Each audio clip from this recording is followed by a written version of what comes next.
అనేకులు ఎవల్యూషన్ అని చెప్తారు. పరిణామ సిద్ధాంతం అని ఒకటి ఉంది. మనిషి పరిణమించి ఎక్కడి నుంచో వచ్చారంట. వారిలో ఎవరో వచ్చి ఉండొచ్చు, మనలో రాలా. ఎవరైనా వచ్చారా పరిణామంలో? మా తాత వాళ్ళు ఎవరు రాలా. ఏ కోతి నుండి, ఏ చింపాన్సీ నుండి, ఒరాంగుట్ట నుండి మా తాత వాళ్ళు ఎవరు రాలా. మేము ఆదాము నుండి వచ్చినటువంటి గ్రూపే. పరిణామములో మొరాలిటీ రాదండి. అది పరిణామములో వచ్చేది కాదు. అదెలా వస్తుంది? నైతిక విలువలు రావాలంటే నేర్పించి ఒకరు ఉండాలి. అండ్ మొరాలిటీ అన్ని నేర్పించిన ఒక పుస్తకం పరిశుద్ధ బైబిల్. కొందరు అడుగుతున్న మాట ఉంది, దాంట్లో అది ఉంది కదా, దాంట్లో ఇది ఉంది కదా. అది చెయ్యవద్దని చెప్పిన పుస్తకం బైబిల్. ఈ పరిశుద్ధ గ్రంథముకు సమమైన వేరే ఏదీ లేదు. హల్లెలూయా. అన్ని నేర్పించిన, నైతిక విలువలు నేర్పించిన, సంస్కారం సంస్కృతి అన్ని నేర్పించిన ఒక పుస్తకం ఉంటే అది పరిశుద్ధ గ్రంథమే.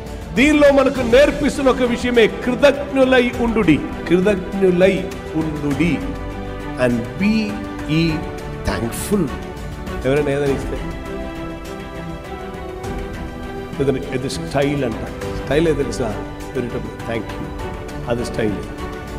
క్రైస్తవుడు ఈ భూమిలో కొన్ని రోల్ మోడల్ అయి ఉండే తీరాలి.